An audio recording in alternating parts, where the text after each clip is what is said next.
প্রিয় দর্শক বন্ধুরা, হরে কৃষ্ণ ইউটিউব চ্যানেলে আপনাদের আবারও একবার জানাই সুস্বাগতম।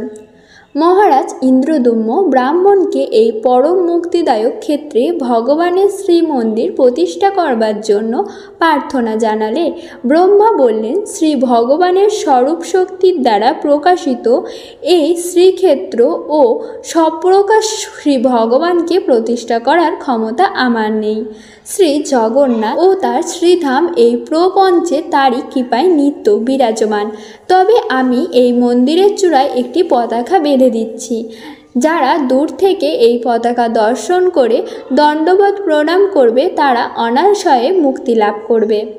ইন্দ্রদুম্ন মহারাজ নীলমাধবের দর্শন না পেয়ে অনাসব্রত অবলম্বনপূর্বক প্রাণত্যাগের সংকল্প করে শয্যায় শয়ন করলেন। তখন জগন্নাথদেব স্বপ্নে তাকে বললেন, তুমি চিন্তা করো না, সমুদ্রের বান্ধি মুহান নামক স্থানে দারু ব্রহ্মরূপ ভাসতে ভাসতে আমি উপস্থিত হব।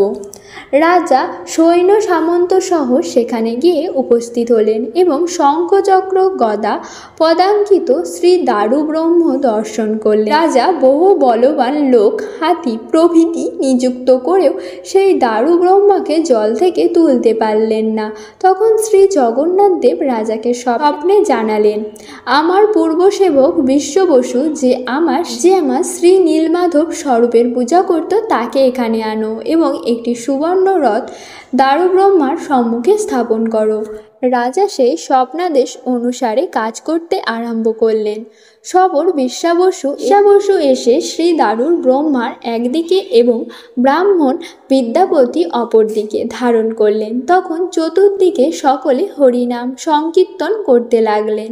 রাজা শ্রী দারু ব্রহ্মের শ্রীচরণ ধরে রথ আরোহণ করলে রাজা তাকে নির্দিষ্ট স্থানে নিয়ে এলেন। সেখানে শ্রী ব্রহ্মা যজ্ঞ আরম্ভ করলেন।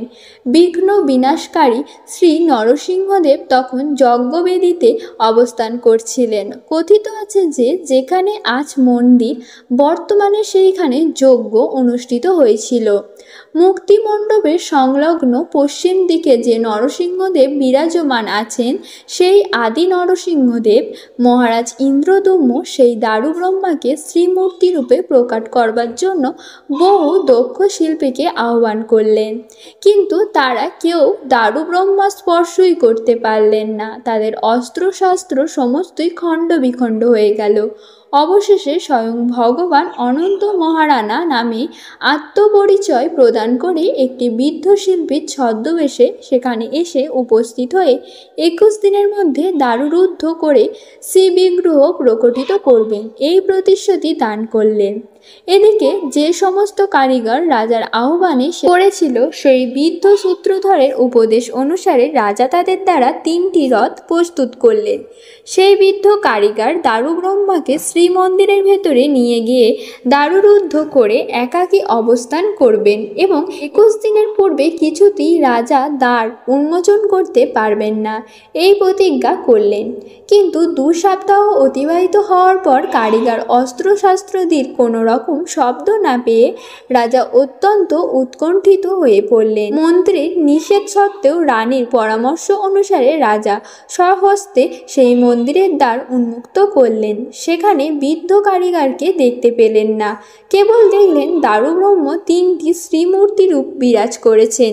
তাদের সামনে গিয়ে তিনি দেখলেন শ্রীমূর্তির শ্রীহস্তের আঙুলগুলি এবং শ্রী পাদপদ্ম প্রকাশিত হয়নি। বিচক্ষণ মন্ত্রী তাকে জানালেন সেই বৃদ্ধ কারিগর আর কেউ নন, তিনি স্বয়ং জগন্নাথ। রাজা নিজের প্রতিজ্ঞা ভঙ্গ করে নির্দিষ্ট সময়ের 1 সপ্তাহ পূর্বেই শ্রীমন্দিরের দ্বার উন্মোচন করায় শ্রী জগন্নাথ নিজেকে এইভাবে প্রকটিত করেছেন। রাজা তখন নিজেকে অত্যন্ত অপরাধী মনে করে প্রাণ ত্যাগ করবার সংকল্প করে কুশশয্যায় শয়ন করলেন। অর্ধরাত্রে শ্রী জগন্নাথদেব রাজাকে স্বপ্নে দর্শন দান করে বললেন, আমি এই রূপে শ্রী পুরুষোত্তম নামে শ্রী নীলজলে নিত্য অধিষ্ঠিত আছি। এই প্রপঞ্চ আমি আমার শ্রীধামের সঙ্গে 24টি অর্চাবতার রূপ অবতীর্ণ হই। আমি প্রকৃত হস্ত পদ রহিত হলেও অপ্রকৃত হস্ত পদাদির দ্বারা ভক্তের প্রদত্ত সেবাবকরণ গ্রহণ করি এবং সমস্ত জগতের মঙ্গলের জন্য বিচরণ করি। বেদের এই নিত্য প্রতিজ্ঞা রক্ষা করবার জন্য তুমি যে প্রতিজ্ঞা ভঙ্গ করেছ সে সম্বন্ধে একটি লীলা মাধুরী প্রকট করবার জন্য আমি এই মূর্তিটি প্রকটিত হয়েছি। প্রেমঞ্জন ছুরিত ভক্তি বিলোচনেন আমার মাধুর্য রসলুব্ধ। ভক্তরা আমাকে শ্রী শ্যামসুন্দর মুরলীবদন রূপে দর্শন করেন। ঐশ্বর্যময়ী সেবায় যদি তোমার অভিলাষ হয় তাহলে তুমি স্বর্ণ বা রৌপ্য নির্মিত হস্তপদ আদির দ্বারা আমাকে কখনো কখনো ভূষিত করতে পারো, কিন্তু সেই সঙ্গে এটাও জেনে রেখো যে আমার শ্রীঅঙ্গ যাবতীয় ভূষণ স্বরূপ। রাজা স্বপ্নে শ্রী জগন্নাথ দেবের এই বাণী শ্রবণ করে কৃতার্থ হলেন এবং প্রার্থনা জানালেন যে বৃদ্ধ কারিগর এই সুমূর্তি প্রকট করেছেন তার বংশধরের যেন যুগে যুগে জীবিত থেকে 3টি রথ নির্মাণ কার্যে ব্যাপৃত থাকেন। শ্রী জগন্নাথ দেব ঈষৎ হাস্য করে বললেন, তাই হবে। তারপর শ্রী জগন্নাথ দেব রাজাকে আরও বললেন যে বিশ্বা বসু নীলমাধব রূপী আমার সেবা করতেন, তার বংশধরেরা যুগে যুগে আমার দায়িত্ব সেবক নামে পরিচিত থেকে সেবা করবে।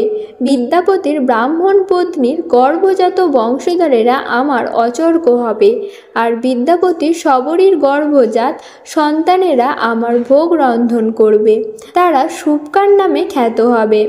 মহারাজ ইন্দ্রদম্য শ্রী জগন্নাথ দেবকে বললেন, আমাকে একটি বরদান করতে হবে। প্রতিদিন মাত্র 1 প্রহর অর্থাৎ 3 ঘন্টা আপনার শ্রী জগন্নাথ মন্দিরের দ্বার রুদ্ধ থাকবে।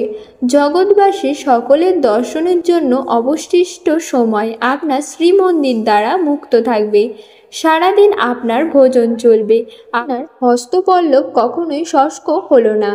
শ্রী জগন্নাথ দেব তথাস্তু বলে সম্মত হলেন এবং বললেন, এখন তোমার নিজের জন্য কিছু বর প্রার্থনা করো। তখন রাজা বললেন, যাতে কোনো মানুষ আপনার শ্রীমন্দিরকে নিজ সম্পত্তি বলে দাবি করতে না পারে, সেই জন্যে আমি নির্বংশ হতে চাই, আমাকে সেই বর দান করুন। শ্রী জগন্নাথ দেব তথাস্তু বলে রাজাকে এই বরও প্রদান করলেন।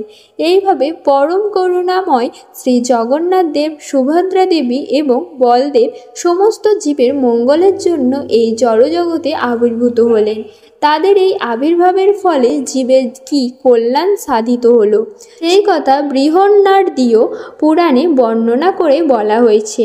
প্রথমং তর্থং দিষ্টা স্বয়ং দেবেন নির্মতম অনায়াসন বৈজন্তী ভবনং মে তত নরা। অর্থাৎ পরমেশ্বর ভগবান নারায়ণ লক্ষ্মী দেবীকে বললেন, পুরুষোত্তম ক্ষেত্র নামক ধামে আমার স্বর্ণ নির্মিত কেশব বিগ্রহ বিরাজমান। মানুষ যদি কেবল সেই শ্রী বিগ্রহ দর্শন করে তাহলে তারা অনায়াসে আমার ধামে আমার কাছে ফিরে আসতে পারে।